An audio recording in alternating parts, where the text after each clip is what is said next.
அசிங்கமான காட்சிகளை பார்க்கக்கூடிய பல வாலிபர்கள் உங்களிலே இருக்கலாம். போர்னோகிராஃபி, ஆபாச படங்களை பார்க்கக்கூடிய பழக்கம், மாஸ்டர்பேஷன், சுய இன்பம் காணக்கூடிய பழக்கம். அல்லாஹ் சுத்தமானவன், சுத்தமானதை தான் அல்லாஹ் அங்கீகரிப்பான், அசுத்தங்களை அல்லாஹ் ஏற்றுக்கொள்வதில்லை.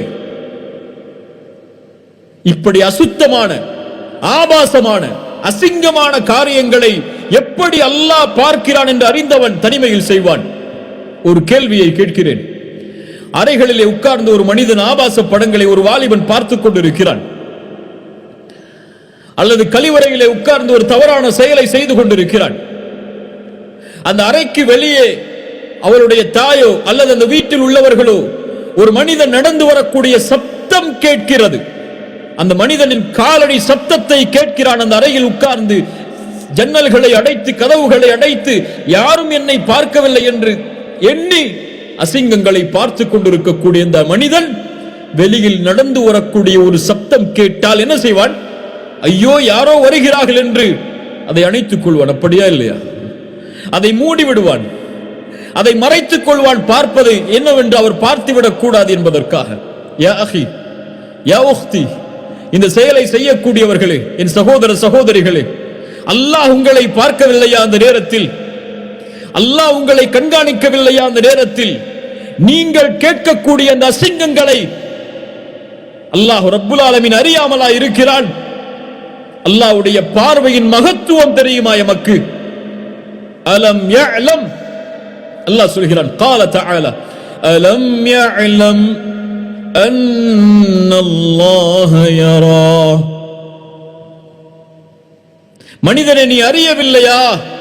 அல்லாஹ் உன்னை பார்த்துக் கொண்டிருக்கிறான். அவன் அறியவில்லையா அல்லாஹ் அவனை பார்த்துக் கொண்டிருக்கிறான் என்று? தவறான காட்சியை பார்க்கக்கூடிய அடியானே, உன்னை பார்த்து அல்லாஹ் கேட்கிறான், அலம் யஅலம் பிஅன்னல்லாஹ யரா. உன்னுடைய மொபைலில் உட்கார்ந்து கொண்டு எல்லா செக்யூரிட்டியோடும் நீ செய்யக்கூடிய அந்த தவறான உரையாடலை யாரும் பார்க்கவில்லை என்று நினைத்துக் கொண்டிருக்கிறாய். அலம் யஅலம் பிஅன்னல்லாஹ யரா. அல்லாஹ் பார்க்கவில்லையா? அல்லாஹ் அதை அறியவில்லையா? அல்லாஹ் ரப்புல் ஆலமீன் மேலும் சொல்கிறார் அவனுடைய ஆற்றலை. சூரத்துல் முஜாதலா படித்து பாருங்கள். சூரத்துல் முஜாதலா 7வது வசனத்தை தனிமையில் அமர்ந்து படித்து பாருங்கள். அல்லாஹ் ரப்புல் ஆலமீன் சொல்கிறான், அலம் தர அன்னல்லாஹ யஅலமு மா ஃபிஸ் ஸமாவாதி வ மா ஃபில் அர்த் ما يكون من نجوى ثلاثة إلا هو رابعهم ولا خمسة إلا هو سادسهم ولا أدنى من ذلك ولا أكثر إلا هو معهم أينما كانوا ثم ينبئهم بما عملوا يوم القيامة إن الله بكل شيء عليم. ألم تر أن الله يعلم ما في السماوات وما في الأرض. நபியே, நீங்கள் பார்க்கவில்லையா அல்லாஹ் வானங்கள் பூமிகளில் உள்ள எல்லாவற்றையும் அறிந்தவனாக இருக்கிறான் என்பதை? நீங்கள் 3 பேர் இருந்தால் எத்தனை பேர்? 3 பேர் நீங்கள் இருந்தால் 4ஆமவராக அல்லாஹ் இருக்கிறான். நீங்கள் 5 பேர் இருந்தால் 6ஆமவராக அல்லாஹ் இருக்கிறான். நீங்கள் குறைவாகவோ கூடுதலாகவோ எவ்வளவு எண்ணிக்கையில் இருந்தாலும் அல்லாஹ் உங்களோடு தான் இருக்கிறார். சுப்ஹானல்லாஹ். நாளை மறுமையில் நீங்கள் செய்த செயல்களை அல்லாஹ் உங்களுக்கு அறிவிப்பான். முடிக்கிறான் அந்த வசனத்தை, இன்னல்லாஹ பிகுல்லி ஷைஇன் அலீம். எல்லாவற்றையும் அறிந்தவன் அவன். அல்லாஹ் ரப்புல் ஆலமீன் மேலும் சொல்கிறான், சூரத்துல் அன்ஆம் 59வது வசனம், وعنده مفاتح الغيب لا يعلمها إلا هو يعلم ما في البر والبحر وما تسقط من ورقة إلا يعلمها. மறைவானவற்றின் எல்லாவற்றின் அறிவையும் அவன் வைத்திருக்கிறான். கடலிலே நிலத்திலே என்ன நடக்கிறது என்ற எல்லா அறிவும் அவனிடத்திலே இருக்கிறது. இந்த பூமியில் ஒரு இலை கூட கீழே விழாது அல்லாஹ்வுடைய அறிவில்லாமல். உள்ளத்திற்கு சொல், ஒரு மரத்திற்கு அருகிலே சென்றால் அதிலிருந்து ஒரு இலையை எடுத்து சொல், இந்த இலை இந்த உலகத்தில் கீழே விழுந்திருக்காது அல்லாஹ்வின் அறிவில்லாமல் என்று. அல்லாஹ் சொல்கிறான் அந்த வசனத்தில், ولا حبة في ظلمات الأرض ولا رطب ولا يابس إلا في كتاب مبين. இருளில், பூமியின் இருளில் புதைந்து கிடக்கின்ற கடுகு விதை வித்து அது உலர்ந்தாலும் காய்ந்தாலும் சரி, அதுவும் அல்லாஹ்வுடைய புத்தகத்தில் இல்லாமல் இல்லை. அவனுக்கு உன்னுடைய போனில் என்ன இருக்கிறது என்று தெரியாதா? உன் தந்தைக்கு தெரியாமல் இருக்கலாம், உன் தாய்க்கு தெரியாமல் இருக்கலாம், உன் மனைவிக்கு தெரியாமல் இருக்கலாம், உன் நண்பருக்கு தெரியாமல் இருக்கலாம். அல்லாஹ்விற்கு உன் மொபைலில் என்ன இருக்கிறது என்று தெரியாதா? அல்லாஹ்விற்கு யூடியூபில் எதை நீ பார்க்கிறாய் என்று தெரியாதா? அல்லாஹ்விற்கு நீ கூகுளில் எதை தேடுகிறாய் என்று தெரியாதா? அல்லாஹு அர்-ரகீப், அல்லாஹு அஸ்-சமீ', அல்லாஹு அல்-பஸீர். அவனுடைய இந்த வெட்க குணத்தை கடைபிடிக்காதவர்கள் மீது அல்லாஹ் கொடுக்கக்கூடிய தண்டனை மிக பயங்கரம். ஒருவன் அல்லாஹ் என்னை பார்க்கவில்லை என்று நினைத்தால் அவன் யார்? அல்லாஹ்வுடைய பார்வையை மறுத்தவன் யார்? காஃபிர். அல்லாஹ் உங்களை பார்க்கவில்லை என்று எண்ணிதானே கதவுகளை அடைத்து ஜன்னல்களை அடைத்து, அவ்வளவுதான், யாரும் பார்க்கவில்லை, இப்போது நான் பார்க்கலாம் என்று திறக்கிறாய். அல்லாஹுவை உன்னை பார்ப்பவர்களிலேயே கடைசி தரமுடையவனாக ஆக்கி விடாதே. ஆக்கினால் கேள் இந்த நபி மொழியை, லா அலமன்ன அக்வாமன் மின் உம்மதி. என் சமூகத்தில் சில மனிதர்கள் வருவார்கள், நாளை மறுமையில் திஹாமாவுடைய மலைகள் அளவு நன்மைகளை சுமந்து வருவார்கள். யார் அவர்கள்? உங்களுடைய தோளில் இருந்து வருவார்கள். உங்களுடைய வார்த்தைகளை கொண்டு பேசுவார்கள், நாவை கொண்டு பேசுவார்கள். நீங்கள் இரவு வணக்கத்தை எடுத்துக் கொள்வதை போன்று இரவு வணக்கத்தை எடுத்துக் கொள்வார்கள். கியாமுல் லைலை தொழுவான். ரசூலுல்லாஹ் சொன்னார்கள் சஹாபாக்களை பார்த்து, இந்த மனிதன் நாளை மறுமையில் வருவான், ஆனால் நன்மைகள் திஹாமாவுடைய அளவு மலைகள் அளவு இருந்தாலும் அல்லாஹ் தூசிகளாக அதை பறக்க விட்டு விடுவான். யா அஹி, தூசிகளாக பறக்க விடப்படும். யார் இந்த நஷ்டத்துக்குரியவன்? யார் இந்த இழிவுக்குரியவன்? தொழமாட்டானா? ரசூலுல்லாஹ் சொன்னார்கள் இரவு வணக்கத்தை எடுத்துக் கொள்வான். வெளிப்படையான வாழ்க்கையில் அல்லாஹ்வை பயப்படுவான். அதான் சொன்னால் பள்ளிக்கு செல்வான், பேசினால் அல்லாஹ்வை பற்றி பேசுவான், அல்லாஹ்வுடைய தீனை பற்றி பேசுவான். ஆனால் கதவுகள் அடைக்கப்பட்டு யாரும் இந்த உலகத்தில் பார்க்கவில்லை என்றால் வஇதா ஹலவ் பிமஹாரிமில்லாஹி இன்தஹகுஹா, அல்லாஹ்வுடைய சட்டங்களை முறித்து விடுவான் தனிமையில் என்று சொன்னார்கள். அல்லாஹ்வோடு வெட்க குணத்திலே நடந்து கொள்ளாத இந்த அடியானுக்கு நாளை மறுமையில் அல்லாஹ் கொடுக்கக்கூடிய தண்டனை தூசிகளாக அவருடைய நன்மைகள் பறக்க வைக்கப்படும். நான் பயமுறுத்தவில்லை, ஆனால் உணர்ந்து பார். உன் தாய்க்கு நீ கொடுக்கக்கூடிய வெட்க உணர்வை, உன் பிள்ளைக்கு நீ கொடுக்கக்கூடிய வெட்க உணர்வை, உன் சகோதரனுக்கு, நண்பனுக்கு, உன் ஆசிரியருக்கு, உன் வீட்டின் வேலையாளுக்கு கொடுக்கக்கூடிய வெட்க உணர்வை ஏன் உன்னை படைத்த ரப்புக்கு நீ கொடுக்கவில்லை? நான் கொடுக்கவில்லை. அல்லாஹ் என்னை பார்க்கிறான் என்பதை நான் அறிந்தால் எப்படி நான் தூங்குவேன் தொழுகாமல்? அப்படி உறங்கி தூங்கிவிட்டால் எழுந்திருக்கும் போது அல்லாஹ் என்னை அவனுடைய கடமையை நிறைவேற்றாதவனாக பார்க்கிறானே என்ற வெட்கத்தால் உருகி அல்லாஹ்விடத்திலே மண்டியிட்டு இருக்க மாட்டேனா? ஆனால் தொழுகையை விடுவதெல்லாம் இன்று நமக்கு ஏதோ அவ்வளவுதான். சுப்ஹானல்லாஹ். ரசூலுல்லாஹி ஸல்லல்லாஹு அலைஹி வஸல்லம் சொன்னார்கள், அல்லாஹ்வோடு உண்மையான முறையில் வெட்க குணத்தோடு நடந்து கொள்ளுங்கள். என்ன தெரியுமா அப்படி என்றால், அன் தஹ்ஃபத الرأس وما وعى, உன் தலையையும் அது சூழ்ந்திருக்கக்கூடியவற்றையும் உன் வயிற்றையும் அது சூழ்ந்திருக்கக்கூடியவற்றையும் பாதுகார். சுப்ஹானல்லாஹ். உன் கண்ணை பாதுகார் வெட்க குணத்தோடு. அல்லாஹ்வின் பார்வை உன் கண்ணின் மீது இருக்கிறது, தவறானதை பார்க்காதே. உன் காதை பாதுகார், அல்லாஹ் அனுமதித்ததை தவிர வேறு எதையும் கேட்காமல். உன் நாவை பாதுகார், அல்லாஹ் அனுமதித்ததை தவிர எதையும் பேசாமல். அல்லாஹ்வோடு வெட்க குணத்தோடு நடந்து கொள்பவன்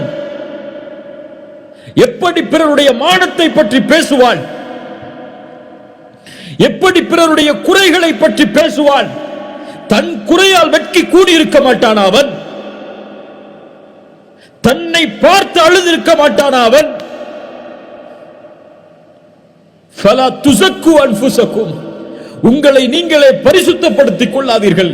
அல்லாஹ் தான் அறிந்தவன், அல்லாஹ்வை அஞ்சியவர்கள் யார் என்று. நாவை பாதுகாருங்கள், வயிற்றையும் அது சார்ந்த உறுப்புகளையும் கற்பை பாதுகாருங்கள். ரசூலுல்லாஹ் சொன்னார்கள், யா ஷபாப், வாலிபர்களை கேளுங்கள், இரண்டு உதடுகளுக்கு இடையே இருக்கக்கூடிய நாவையும் இரண்டு தொடைகளுக்கு இடையே இருக்கக்கூடிய மர்ம உறுப்பையும் பாதுகாப்பதற்கு, ஹலாலான முறையில் பயன்படுத்துவதற்கு யார் எனக்கு வாக்களிக்கிறார்களோ அவர்களுக்கு சொர்க்கத்திற்கான வாக்குறுதியை நான் அளிக்கிறேன். ரசூலுல்லாஹ் ஸல்லல்லாஹு அலைஹி வஸல்லம் அவர்கள் சொன்னார்கள். சுப்ஹானல்லாஹ். இப்னு கய்யிம் ரஹிமஹுல்லாஹ் அழகான வார்த்தையில் சொல்லுவார்கள், யார் பாவம் செய்யும் போது அல்லாஹ்வை பயப்படவில்லையோ நாளை மறுமையில் அவனை தண்டிக்கும் போதும் அல்லாஹ் ரப்புல் ஆலமீன் வெட்கமடைவதில்லை.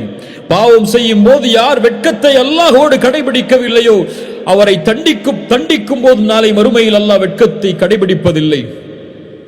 யார் பாவம் செய்யும் போது அல்லாஹ்வோடு வெட்க குணத்திலே நடந்து கொள்வானோ நாளை மறுமையிலும் அல்லாஹ் அதே குணத்தோடு நன்மைகளை கொடுக்கும் போதும் அவனை மன்னிக்கும் போதும் நடந்து கொள்வாள் என்று.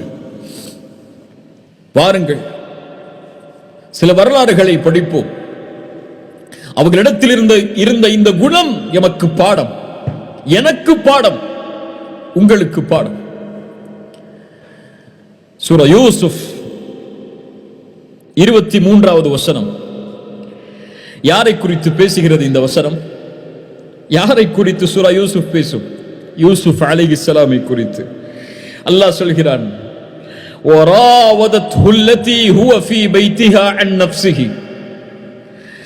وغلقت الأبواب وقالت هيت لك قال معاذ الله. சுப்ஹானல்லாஹ். யூசுப் அலைஹிஸ்ஸலாமை அந்த பெண் தவறான ஆசை கொண்டு அழைக்கிறார்கள், என்னோடு வந்து இணைந்து கொள், தவறான செயலை செய் என்று. தன்னை வளர்த்தெடுத்த ஒரு பெண், தாயுடைய அந்தஸ்தில் மதிக்கக்கூடிய ஒரு பெண் தன்னை தவறான இச்சைக்கு அழைக்கிறார்கள். எல்லா வாய்ப்புகளும் உண்டு யூசுஃபிற்கு அந்த செயலை செய்வதற்கு, யாரும் இல்லை. ஆனால் அவர்களுடைய உள்ளத்தில் வந்த முதல் பயத்தை வெளிப்படுத்தினார்கள். قال معاذ الله, அல்லாஹ் என்னை பாதுகாப்பானாக பெண்ணே. சொன்னார்கள், இன்னஹு ரப்பி அஹ்ஸன மஸ்வாய், உன்னுடைய கணவர் எனக்கு கண்ணியமான இடத்தை தந்திருக்கிறார். ஆம் கண்ணியத்துக்குரியவர்களே, அல்லாஹ்வோடு வெட்க குணத்தில் நடந்து கொள்பவர்தான் மனிதர்களிடத்திலும் வெட்க குணத்தோடு நடந்து கொள்வார்கள். யூசுப் அலைஹிஸ்ஸலாமுடைய பாடம் அது. உன் கணவர் என்னை அழகிய இடத்தில் வைத்திருக்கிறார். அநீதம் செய்யக்கூடியவர்கள் அல்லாஹ்விற்கு, அல்லாஹ்வுடைய இந்த தன்மைக்கு நன்மை செய்யக்கூடிய அடியார்களுக்கு அநீதம் செய்யக்கூடியவர்கள் ஒருபோதும் வெற்றி அடைய மாட்டார்கள் என்று சொன்னார்கள். ரசூலுல்லாஹி ஸல்லல்லாஹு அலைஹி வஸல்லம் அதைத்தான் சொன்னார்கள்.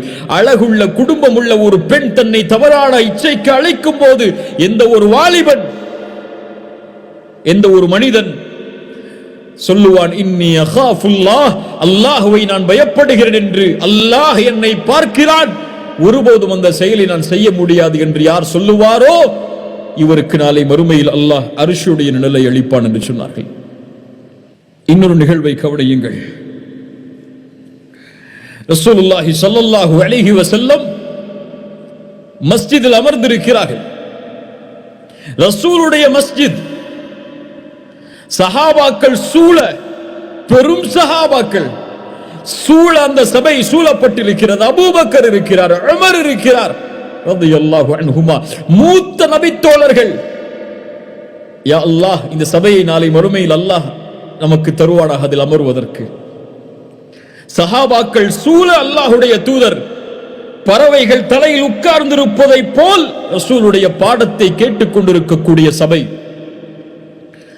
அந்த நேரத்திலே ஹிஜாபை அணிந்து கொண்டு ஒரு பெண் அந்த சபைக்குள்ளே வருகிறார்கள். கண்ணியத்தோடு, அந்த கண்ணியம் உள்ளவருக்கு கண்ணியத்தை செலுத்தியதோடு உள்ளே வருகிறார்கள். யார் அந்த பெண் என்று எல்லா சஹாபாக்களும் திரும்பி பார்க்கிறார்கள். ஆனால் அந்த சஹாபிய பெண் ஒரு செயலை, ஒரு சொல்லை கூற வந்திருக்கிறார்கள்.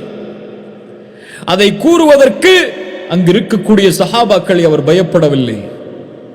அவர்கள் மீதுள்ள பயம் எதுவும் இல்லை, அவர்கள் மீதுள்ள வெட்கம் எதுவும் இல்லை. அல்லாஹுடைய தூதருக்கு முன்னால் வந்து அந்த ஹிஜாப் அணிந்த அந்த பெண் கண்ணியத்தோடு அல்லாஹுடைய தூதரை பார்த்து சொன்னார்கள், யா ரசூலல்லாஹ், நான் விபச்சாரம் செய்து விட்டேன் என்று. அல்லாஹு அக்பர்.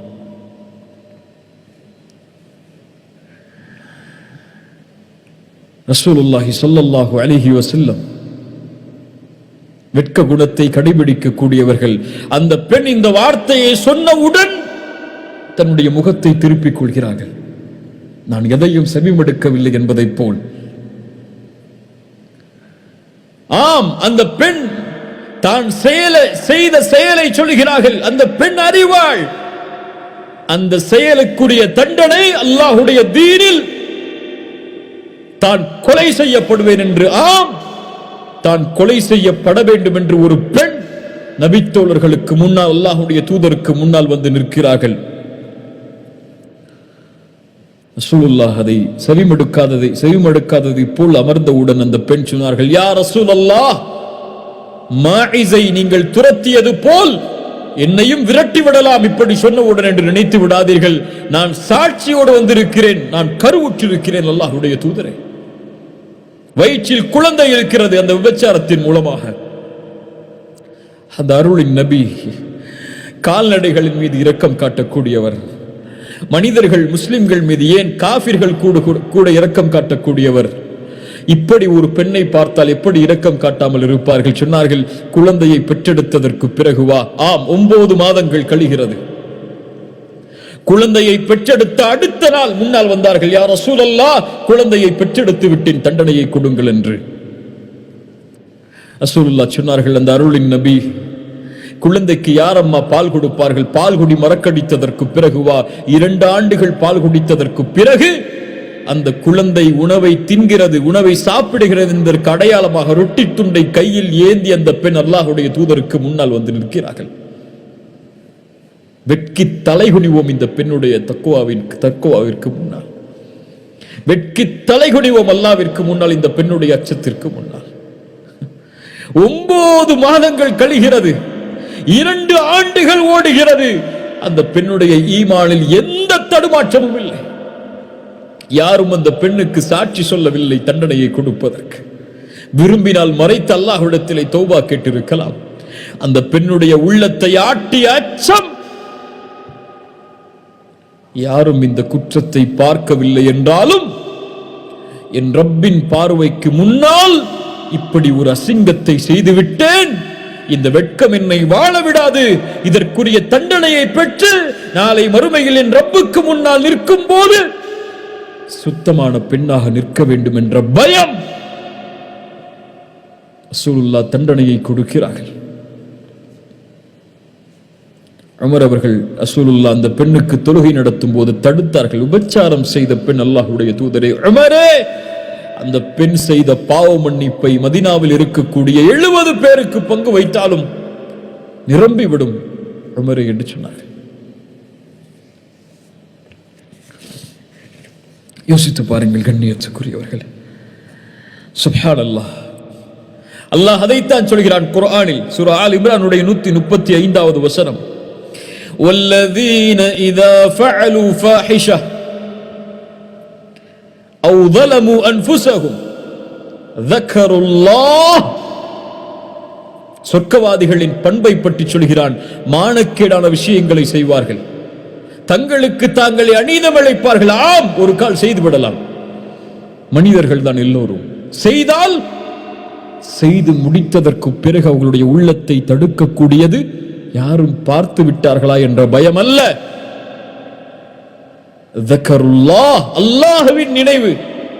ذكرullah فاستغفروا لذنوبهم, ஓடி வருவான், யா அல்லாஹ் என்னை மன்னித்து விடு என்று. ومن يغفر الذنوب الا الله, அல்லாஹ் சொல்கிறார், என்னை தவிர உன்னுடைய பாவத்தை யார் மன்னிக்க முடியும்? ஆனால் நிபந்தனை, வலம் யுஸிர்ரு அலா மா ஃபஅலு வஹும் யஅலமூன், அறிந்த நிலையில் அதே செயலில் தொடர்ந்து இருக்க மாட்டான். அல்லாஹ்வுடைய அன்பை உணர்ந்து கொள் அடியாடு, அல்லாஹ்வுடைய பார்வையை உணர்ந்து கொள் அடியாடு, அல்லாஹ்வுடைய மகத்துவத்தை உணர்ந்து கொள் அடியாடு, அல்லாஹ்வுடைய வெட்க குணத்தை உணர்ந்து கொள் அடியாடு.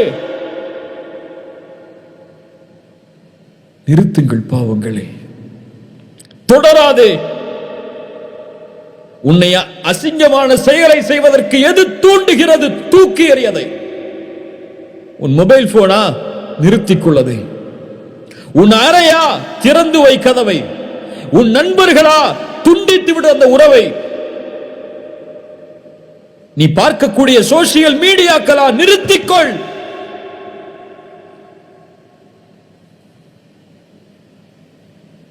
அல்லாஹ் பாதுகாப்பானாக, அல்லாஹ் பாதுகாப்பானாக.